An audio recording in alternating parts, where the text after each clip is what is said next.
Hello guys, welcome back to IQ Malayalam. നമുക്കിന്ന് ഇവിടെ analyse ചെയ്യാനുള്ളതൊരു പിക്ചറാണ്. ഒരു കൊലപാതകം ഇവിടെ നടന്നിട്ടുണ്ട്. ഇതിൻ്റെ കൊലയാളി ആരാണെന്നുള്ളതാണ് നമ്മൾ കണ്ടുപിടിക്കേണ്ടത്. നിങ്ങൾക്കൊരു 10 സെക്കൻഡ് സമയം തരാം.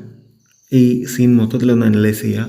ആരാണ് കൊന്നിട്ടുള്ളതെന്നുള്ളത്, കൊലയാളി എന്നുള്ളത് നിങ്ങൾക്ക് ആർക്കെങ്കിലും മനസ്സിലാവുകയാണെങ്കിൽ തീർച്ചയായിട്ടും കമൻ്റായിട്ട് ഇടുക.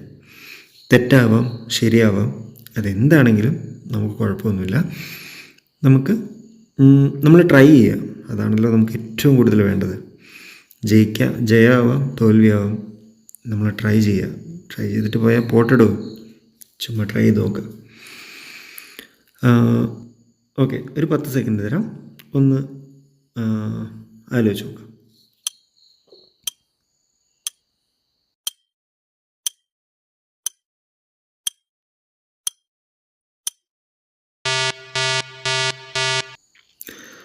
ഓക്കെ, കിട്ടിയിട്ടുള്ളവർ ഉറപ്പായിട്ടും കമൻ്റ് ഇടുക.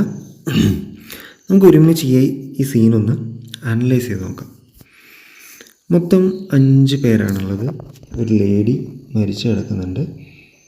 ഒരുപാട് ബ്ലഡൊക്കെ തറയിൽ പോയിട്ടുണ്ട്. അടുത്തൊരു കത്തിയുണ്ട്. ഒന്നാമത്തെ ആൾ ചായ കുടിക്കുകയാണ്. രണ്ടാമത്തെ ആളും എന്തോ കഴിക്കുകയാണ്. മൂന്നാമത്തെ ലേഡിയും ഓർഡർ ചെയ്തിട്ട് വെയിറ്റ് ചെയ്യുകയാണ്. അടുത്ത് കത്തി, ഫോർക്ക് കാര്യങ്ങളൊക്കെ ഉണ്ട്. നാലാമത്തെ ആൾ കഴിച്ചുകൊണ്ടിരിക്കുകയാണ്. അഞ്ചാമത്തെ ആൾ വെയിറ്ററാണ്. മേ ബി മൂന്നാമത്തെ ആൾക്ക് ഫുഡ് കൊണ്ടുവരുന്നതാവാം, അല്ലെങ്കിൽ നാലാമത്തെ ആൾക്ക് അവിടെ വെള്ളമൊന്നും വെച്ചിട്ടില്ല. സോ അതുകൊണ്ട് മേ ബി അത് അങ്ങോട്ടേക്ക് വരുന്നതാവാം. അടുത്തൊരു വാഷ്റൂം കാണുന്നുണ്ട്. ഓക്കെ, സോ ഇപ്പം മരിച്ച ആൾ, എനിക്ക് തോന്നുന്നത് ഈ നാലാമത്തെ ആളായിരിക്കും കൊന്നിട്ടുണ്ടാവുക. എനിക്കങ്ങനെ തോന്നാനുള്ള 1-2 റീസൺസ് ഉണ്ട്. ഒന്നാമത്തെ കാര്യം, ഇവിടെ ഒരു കത്തി കാണുന്നുണ്ടല്ലേ. ഇയാളുടെ ടേബിളിൽ കത്തി മിസ്സിങ് ആണ്. പിന്നെ അതേപോലെ ഇദ്ദേഹത്തിൻ്റെ ഡ്രസ്സ് കുറച്ച് കീറിയിട്ടുണ്ട്. ഈ ഡ്രസ്സിൻ്റെ സെയിം കളറിലുള്ള തുണിയുടെ ഭാഗം ഇവരുടെ കയ്യിൽ കാണാൻ പറ്റുന്നുണ്ട്. അതുകൊണ്ട് തന്നെ മേ ബി അവരായിരിക്കണം ഈ മൽപ്പിടുത്തത്തിൻ്റെ ഇടയിൽ ഷർട്ടിൻ്റെ തുമ്പ് കീറി അങ്ങനെയൊക്കെ അങ്ങനെയുള്ള ഡിറ്റക്റ്റീവ്സ് സംസാരിക്കുന്നത്.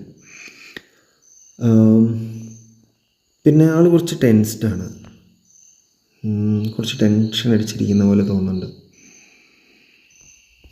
പിന്നെ അപ്പം എനിക്ക് തോന്നുന്നത് നാലാമത്തെ ആൾ തന്നെ ആയിരിക്കും എന്നാണ് എനിക്ക് തോന്നുന്നത്. ഈ 4 എന്നുള്ള ഉത്തരം ഇതിനു മുമ്പ് വേറെ ആർക്കെങ്കിലും കിട്ടിയിട്ടുണ്ടെങ്കിൽ കമൻറ്റിലിടുക. അതേപോലെ ഞാൻ മനഃപൂർവ്വം മിസ്സാക്കിയ ഒരു അടയാളമുണ്ട്.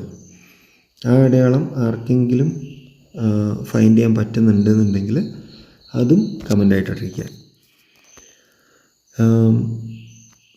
അപ്പോൾ അടുത്ത വീഡിയോയിൽ കാണുന്നതായിരിക്കും. ബൈ. അതുപോലെ എല്ലാവരും ലൈക്ക് ചെയ്യണം. ഒരു ലൈക്കല്ലേ മാഷേ തന്നാൽ നിങ്ങൾക്ക് എന്ത് നഷ്ടം വരാനാ? ഒരു ലൈക്ക് ഇട്ടേരുന്നേ.